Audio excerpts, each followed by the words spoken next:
ಅದಕ್ಕೆಲ್ಲ ಇವತ್ತು ಮಂಡೆ ಬಿಸಿ ಮಾಡ್ಲಿಕ್ಕೆ ನಾಳೆ ಸಾಯ್ತೇವೆ ಅಂತ ಹೇಳಿ ಇವತ್ತು ಉಪವಾಸ ಕೂತ್ಕೊಳ್ಳಿಕ್ಕುಂಟು. ಸ್ವಲ್ಪ ಊಟ ಮಾಡುವ.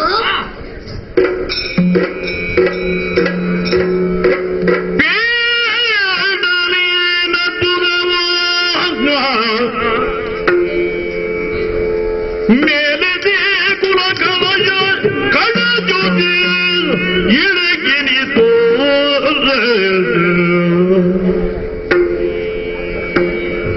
ನರಿಗಳು ಭರದೊಳು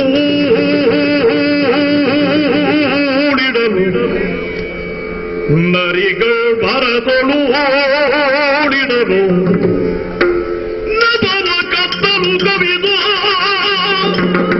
ನಭವ ಕತ್ತಲು ಕವಿದು ಪಾದ ಕಡಿಯುತ ಅರಿಯುತ ನೃಪತಿ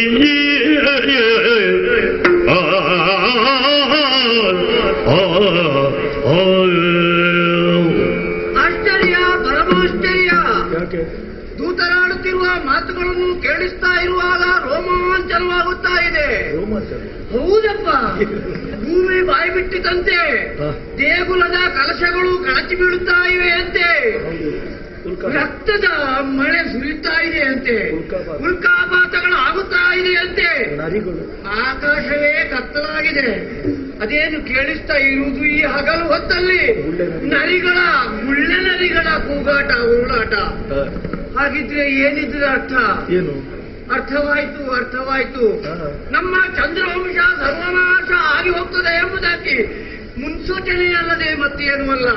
ಇದಕ್ಕೆಲ್ಲ ಇನ್ನೂ ಅರ್ಥ ಆಗದಿದ್ರೆ ಮತ್ತೆ ಯಾವಾಗ ಅರ್ಥ ಆಗುವುದು? ಇದರ ಆಗಿದೆ. ಇದಕ್ಕೆ ಕಾರಣ ಪತಿವ್ರತೆಯಾದ ಪಾಂಚಾಲೆಯ ಕಣ್ಣೀರು ಭೂಮಿಗೆ ಬಿದ್ದದ್ದಲ್ಲದೆ ಮತ್ತೊಂದು ಅಲ್ಲ. ಇಲ್ಲಪ್ಪ, ಈ ಧೃತರಾಷ್ಟ್ರದಿಂದಾಗಿ ನಮ್ಮ ವಂಶ ಸರ್ವನಾಶ ಹೊಂದಬಾರದು.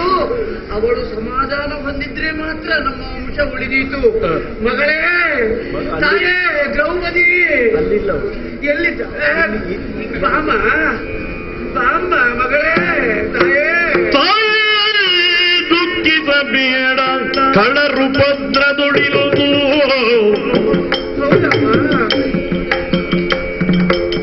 ನೋಯದಿರೆಲ್ಲನು ನೋಡಿಯ ಕಳರು ಭದ್ರದುಳ್ ಇಂದು ನೋಯದಿರೆಲ್ಲನು ನೋಡಿ ಈ ಅವಸ್ಥೆಗೆ ಶಶಿಕುಲ ದರ್ಪಕರ ಆಯುವ ಉಳಿಸುವುದೆಂದು ಈ ಅವಸ್ಥೆಗೆ ತಂದ ಶಶಿಕುಲ ದರ್ಪಕರಾಯುವ ಉಳಿಸು ನೀನೆಂದು ತಾಯೇ ದುಃಖಿಸಬೇಡ ನೋಯದೆ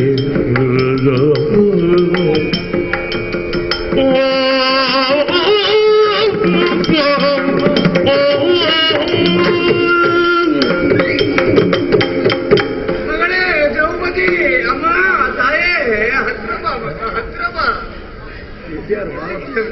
ಇದ್ಯಾರು ಕರೆಯುವುದು ಮಾವನ? ಹೌದು ಮಗಳೇ.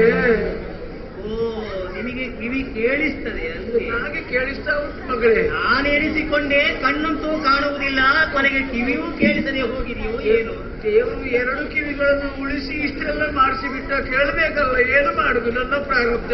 ನಾನಾಗ ಹೇಳಿದ್ದು ಯಾವುದು ನಿಮ್ಮ ಕಿವಿಗೆ ಬೀಳಲಿಲ್ಲ ಅಲ್ಲವೇ? ಮಾಡುದು ಮಗಳೇ, ಇದಕ್ಕೆಲ್ಲ ಕಾರಣ ನಾನು, ನನ್ನ ಮಕ್ಕಳು ಗೊತ್ತಾಗುವುದಿಲ್ಲ.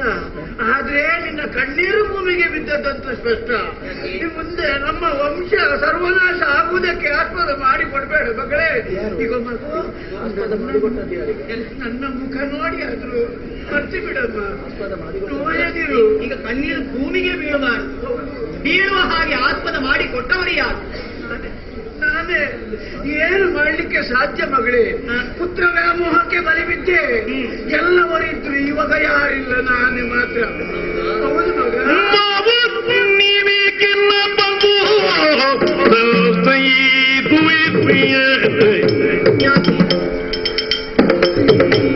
ನೋವಾಯ್ತೆ ನಿಮ್ಮಯ ಮನಗೆ ಮಾವ, ನೋವಾಯ್ತಿ ನಿಮ್ಮಯ ಮನಗೆ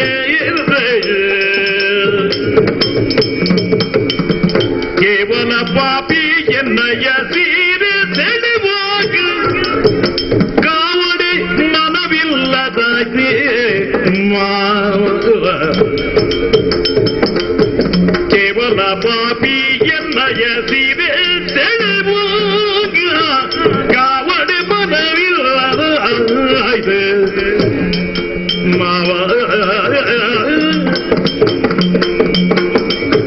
ನೀವೇಕೆಲ್ಲ ಸಂತೈಸುವಿರಿ?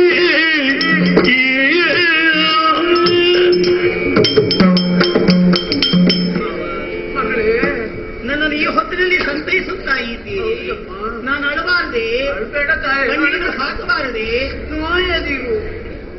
ನನ್ನನ್ನು ಸಂತೈಸ್ತಾ ಇದ್ದೀರಿ. ಈ ಮನಸ್ಸು ನಿಮಗೆ ಆ ಹೊತ್ತಿಗೆ ಬಾರದೆ ಹೋಯಿತು ಅಲ್ಲದೆ? ನಿಮ್ಮ ಮಗ ತುಂಬಿದ ಸಭೆಯಲ್ಲಿ ನನ್ನ ಸೀರೆಯನ್ನು ಸೆಳೆಯುವ ಹೊತ್ತಿಗೆ ಮಾನ ಹರಣ ಮಾಡುವುದಕ್ಕೆ ಮುಂದಾಗುವ ಆ ಹೊತ್ತಿನಲ್ಲಿ ಮಾವ ನನ್ನನ್ನು ಒಳಿಸಿ ನಿಮ್ಮಲ್ಲಿ ಕೈ ಮುಗಿದು ಪ್ರಾರ್ಥಿಸಿಕೊಂಡೆ. ಆದ್ರೆ ನಿಮ್ಮ ಕಿವಿ ಆ ಹೊತ್ತಿಗೆ ಕಿವುಡಾಗಿ ಹೋಗಿತ್ತು. ನಿಮಗೆ ಪುತ್ರ ವಾತ್ಸಲ್ಯ ಅಧಿಕವಾಯಿತು. ನಾನು ನಿಮ್ಮ ಮಗಳು ಅನ್ನೋದು ನಿಮಗೆ ಮರೆತು ಹೋಯಿತಲ್ವೇ? ಬೇಡ, ನಾನೊಬ್ಬಳು ಹೆಣ್ಣು ಅನ್ನೋದು ನಿಮಗೆ ನೆನಪಿಲ್ಲದೆ ಹೋಯಿತಲ್ವೇ? ಏನು ಮಾಡ್ಲಿ ಮಗಳೇ? ನನ್ನ ಮಾನವನ್ನು ಉಳಿಸುವುದಕ್ಕೆ ನಿಮಗೆ ಮನ ಆಗಲಿ.